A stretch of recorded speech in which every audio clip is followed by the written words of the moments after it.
എന്നിവ മലയാളി മെമ്മോറിയൽ.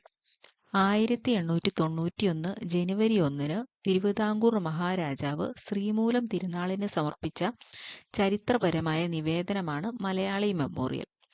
തിരുവിതാംകൂറിലെ ഉയർന്ന സർക്കാർ ഉദ്യോഗങ്ങളിൽ നാട്ടുകാരായ മലയാളികൾക്ക് പ്രാധാന്യം വേണമെന്നാവശ്യപ്പെട്ട് barrister ജി.പി. Pillai, doctor Palpu, CV. Raman Pillai എന്നിവരുടെ നേതൃത്വത്തിൽ 10,028 പേർ ഒപ്പിട്ടാണ് ഈ നിവേദനം സമർപ്പിച്ചത്. അപ്പം എന്താണ് മലയാളി മെമ്മോറിയൽ എന്ന് വെച്ചാൽ എന്താണ്? 1891 ജനുവരി 1 അപ്പൊ മലയാളി മെമ്മോറിയൽ സമർപ്പിക്കപ്പെട്ടതെന്നാണ്? 1891 ജനുവരി 1 തിരുവിതാംകൂർ മഹാരാജാവ് ശ്രീമൂലം തിരുനാളിനാണ് ഇത് സമർപ്പിച്ചിരിക്കുന്നത്.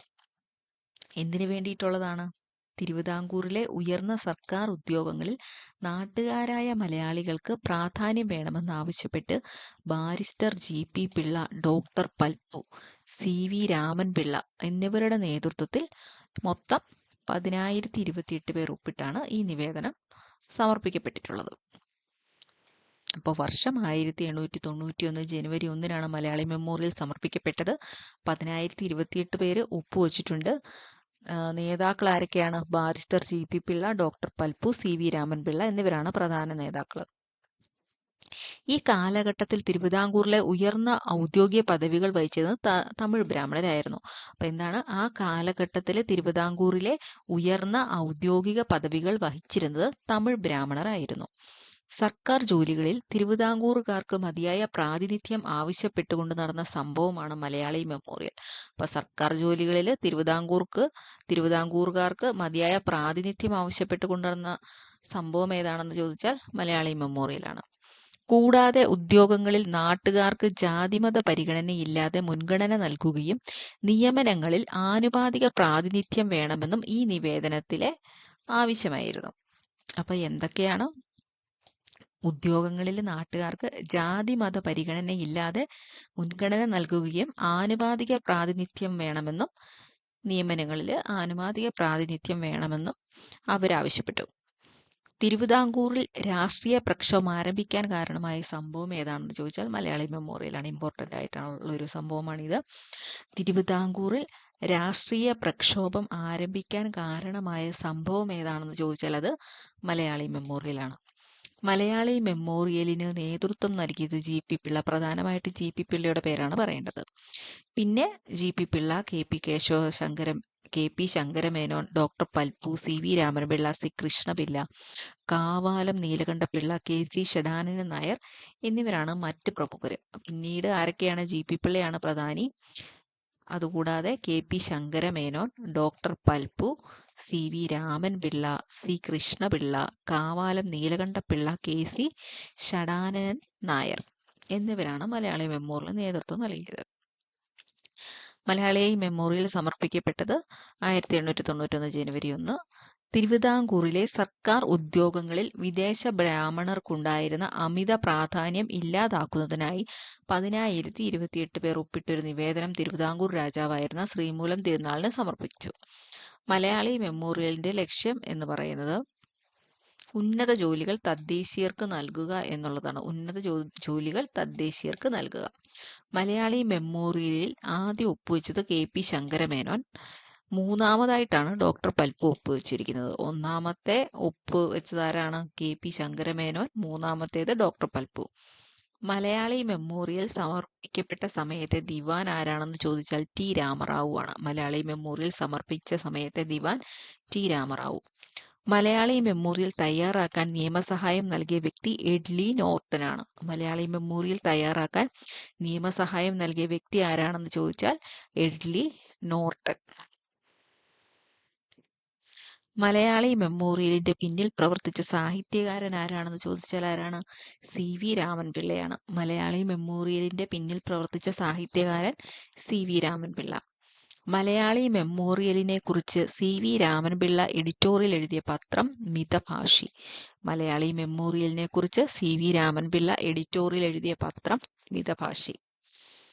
മലയാളി മെമ്മോറിയലുമായി ബന്ധപ്പെട്ട മുദ്രാവാക്യം തിരുവിതാംകൂർക്കാർക്ക്. മലയാളി മെമ്മോറിയലുമായി ബന്ധപ്പെട്ട മുദ്രാവാക്യം തിരുവിതാംകൂർക്കാർക്ക്. തിരുവിതാംകൂർക്കാർക്ക് എന്ന് ലഘുലേഖ എഴുതിയത് ബാരിസ്റ്റർ G.P. പിള്ളയാണ്. തിരുവിതാംകൂർക്കാർക്ക് എന്ന ലഘുലേഖ എഴുതിയത് ബാരിസ്റ്റർ G.P. പിള്ള. ഇത് പിന്നീട് വിദേശികളുടെ മേധാവിത്വം എന്ന പേരിൽ പുസ്തകമായിട്ട് പ്രസിദ്ധീകരിച്ചു. അപ്പോൾ വിദേശികളുടെ മേധാവിത്വം എന്ന പേരിൽ പുസ്തകം പ്രസിദ്ധീകരിച്ചത് ആരാണ്? Barrister G.P. പിള്ളയാണ്. ആദ്യം ലഘുലേഖയായിട്ട് എഴുതി. തിരുവിതാംകൂർക്കാർക്ക് എന്ന രീതിയിൽ ലഘുലേഖയാണ് ആദ്യം പ്രസിദ്ധീകരിച്ചത്. ഇനി എതിർ മെമ്മോറിയൽ. മലയാളി മെമ്മോറിയലിനെ തകർക്കുക എന്ന ഉദ്ദേശത്തോടെ തമിഴ് ബ്രാഹ്മണർ, ഹിന്ദു മലയാളികൾ, ക്രൈസ്തവ മലയാളികൾ എന്നിങ്ങനെ വിവിധ വിഭാഗങ്ങളിലുള്ള ആളുകൾ ചേർന്ന് ഒപ്പിട്ട ഒരു മെമ്മോറിയൽ തിരുവിതാംകൂർ രാജാവായിരുന്ന ശ്രീമൂലം തിരുനാളിന് സമർപ്പിച്ചു. ഇതാണ് എതിർ മെമ്മോറിയൽ എന്ന് പറയുന്നത്. അപ്പൊ എന്താണ്? മലയാളി മെമ്മോറിയലിന് ബദലായിട്ട് തമിഴ് ബ്രാഹ്മണര്, ഹിന്ദു മലയാളികൾ, ക്രൈസ്തവ മലയാളികൾ എന്നിവര് ശ്രീമൂലം തിരുനാളിന് തന്നെയാണ് അതും സമർപ്പിച്ചിരിക്കുന്നത്. അതിനെയാണ് എതിർ മെമ്മോറിയൽ എന്ന് പറയുന്നത്. സമർപ്പിച്ച വർഷം 1891 തന്നെയാണ്, ജൂൺ 3. 1891 ജൂൺ 3-നാണ് എതിർ മെമ്മോറിയൽ സമർപ്പിക്കപ്പെട്ടിരിക്കുന്നത്. എതിർ മെമ്മോറിയലിന് നേതൃത്വം കൊടുത്തവരാരൊക്കെയാണ്? ഇ. രാമയ്യർ, രാമനാഥൻ റാവു. എതിർ മെമ്മോറിയലിന് നേതൃത്വം കൊടുത്തവർ ഇ. രാമയ്യർ, രാമനാഥൻ റാവു. അടുത്തത് ഈഴവ മെമ്മോറിയൽ. ഈഴവ സമുദായത്തിന്റെ അവകാശങ്ങൾ നേടിയെടുക്കുന്നതിനായി 13,176 പേർ ഒപ്പിട്ട ഒരു ഹർജി തിരുവിതാംകൂർ രാജാവായിരുന്ന ശ്രീമൂലം തിരുനാളിന് സമർപ്പിക്കുകയുണ്ടായി. ഇതാണ് ഈഴവ മെമ്മോറിയൽ. അപ്പൊ എന്താണ്? ഈഴവ സമുദായത്തിന്റെ അവകാശങ്ങൾ നേടിയെടുക്കുന്നതിനായി 13,176 പേർ ഒപ്പിട്ട ഒരു ഹർജി തിരുവിതാംകൂർ രാജാവായിരുന്ന ശ്രീമൂലം തിരുനാളിന് സമർപ്പിച്ചു. അപ്പോൾ ഈഴവ മെമ്മോറിയൽ 13,107 പേരാണ് ഒപ്പിട്ടിരിക്കുന്നത്. അതും ശ്രീമൂലം തിരുനാളിന് തന്നെയാണ് സമർപ്പിച്ചിരിക്കുന്നത്. സർക്കാർ സർവീസിൽ ഈഴവർക്ക് യോഗ്യത അനുസരിച്ച് ഉദ്യോഗങ്ങൾ നൽകുക, വിദ്യാലയങ്ങളിൽ പ്രവേശനം അനുവദിക്കുക തുടങ്ങിയവയായിരുന്നു ആവശ്യങ്ങൾ. അപ്പൊ എന്തൊക്കെയാണ് ഈഴവ മെമ്മോറിയലിന്റെ ആവശ്യങ്ങൾ? സർക്കാർ സർവീസിൽ ഈഴവർക്ക് യോഗ്യതയ്ക്കനുസരിച്ച് ഉദ്യോഗങ്ങൾ നൽകുക, വിദ്യാലയങ്ങളിൽ പ്രവേശനം അനുവദിക്കുക. അക്കാലത്ത് ഈഴവർ മുതലായ അവർണരെ തിരുവിതാംകൂറിൽ 5 രൂപയിൽ കൂടുതൽ മാസശമ്പളമുള്ള തസ്തികകളിൽ നിയമിച്ചിരുന്നില്ല. ക്രിസ്തുമതത്തിലേക്ക് മതം മാറ്റം നടത്തിയ അവർണർക്ക് പോലും എല്ലാ ആനുകൂല്യങ്ങളും ലഭിച്ചിരുന്നു. എന്നാൽ ഈഴവർക്ക് യാതൊരു ആനുകൂല്യങ്ങളും ലഭിച്ചിരുന്നില്ല. സ്കൂൾ പ്രവേശനത്തിനും ഇതുതന്നെയായിരുന്നു സ്ഥിതി. മതം മാറാതെ തന്നെ തങ്ങൾക്കും ഇവ ലഭിക്കണമെന്ന് ഈഴവർ ഹർജിയിലൂടെ ആവശ്യപ്പെട്ടു. ഈഴവ മെമ്മോറിയൽ സമർപ്പിക്കപ്പെട്ട വർഷം 1896 സെപ്റ്റംബർ 3-നാണ്. 1896 സെപ്റ്റംബർ 3-നാണ് ഈഴവ മെമ്മോറിയൽ സമർപ്പിക്കപ്പെട്ടത്. 1896 സെപ്റ്റംബർ 3. ഈഴവ മെമ്മോറിയലിന് നേതൃത്വം നൽകിയത് ഡോക്ടർ പൽപ്പുവാണ്. മലയാളി മെമ്മോറിയലിലും ഡോക്ടർ പൽപ്പു ഉണ്ടായിരുന്നു. ഈഴവ മെമ്മോറിയലിന് നേതൃത്വം നൽകിയത് ഡോക്ടർ പൽപ്പുവാണ്. ഈഴവ മെമ്മോറിയൽ സമർപ്പിക്കപ്പെട്ട സമയത്ത് ദിവാൻ ശങ്കര സുബ്ബയ്യയാണ്. ഈഴവ മെമ്മോറിയൽ സമർപ്പിക്കപ്പെട്ട സമയത്ത് ദിവാൻ ശങ്കര സുബ്ബയ്യ. രണ്ടാം ഈഴവ മെമ്മോറിയൽ സമർപ്പിക്കപ്പെട്ട വർഷം 1900-ആണ്. രണ്ടാം ഈഴവ മെമ്മോറിയൽ സമർപ്പിക്കപ്പെട്ട വർഷം 1900. രണ്ടാം ഈഴവ മെമ്മോറിയൽ സമർപ്പിക്കപ്പെട്ടത് കഴ്സൺ പ്രഭുവിന്. ഇതിന്റെ ഫലമായിട്ട് സർക്കാർ നിലപാടിൽ ചെറിയൊരു അയവ് വന്നു. അവർണർക്ക് സ്കൂളുകളിൽ പ്രവേശനം ലഭിച്ചു. അസംഘടിതരായിരുന്ന ഈഴവാദികളെ സംഘടിപ്പിക്കുന്നതിനും വിദ്യാഹീനരായിരുന്ന അവരെ വിദ്യാസമ്പന്നരാക്കുന്നതിനും വേണ്ടിയുള്ള ഡോക്ടർ പൽപ്പുവിന്റെ ആദ്യ ചുവടുവെപ്പായിരുന്നു ഈഴവ മെമ്മോറിയൽ എന്ന് പറയുന്നത്. രണ്ടാമത്തെ സന്ദർശനത്തിന് കേരളത്തിലെത്തിയ സ്വാമി വിവേകാനന്ദൻ കേരളത്തിലെ ജാതി പ്രശ്നം വീണ്ടും ബ്രിട്ടീഷ് പാർലമെന്റിന്റെ ശ്രദ്ധയിലെത്തിക്കാനുള്ള ശ്രമങ്ങൾ ആരംഭിച്ചു. കേരളത്തിൽ നിലനിന്നിരുന്ന അനാചാരങ്ങളും ജാതി വ്യവസ്ഥയും ബ്രിട്ടീഷ് പാർലമെന്റിൽ ഗൗരവമായ ചർച്ചാ വിഷയമായി മാറിയതോടെ തിരുവിതാംകൂർ രാജകീയ ഭരണകൂടം ഇക്കാര്യത്തിൽ എന്തെങ്കിലും പരിഹാരം കാണുവാൻ നിർബന്ധിതമായി. ഇതിന്റെ ഫലമായി മഹാകവി കുമാരനാശാൻ, അയ്യങ്കാളി തുടങ്ങിയവർ ആയിടെ നിലവിൽ വന്ന തിരുവിതാംകൂർ ലെജിസ്ലേറ്റീവ് കൗൺസിലിലേക്ക് നാമനിർദ്ദേശം ചെയ്യപ്പെട്ടു. അപ്പൊ അത്രയാണ് മലയാളി മെമ്മോറിയൽ, ഈഴവ മെമ്മോറിയൽ, എതിർ മെമ്മോറിയലിനെ പറ്റി പഠിക്കാനുള്ളൂ.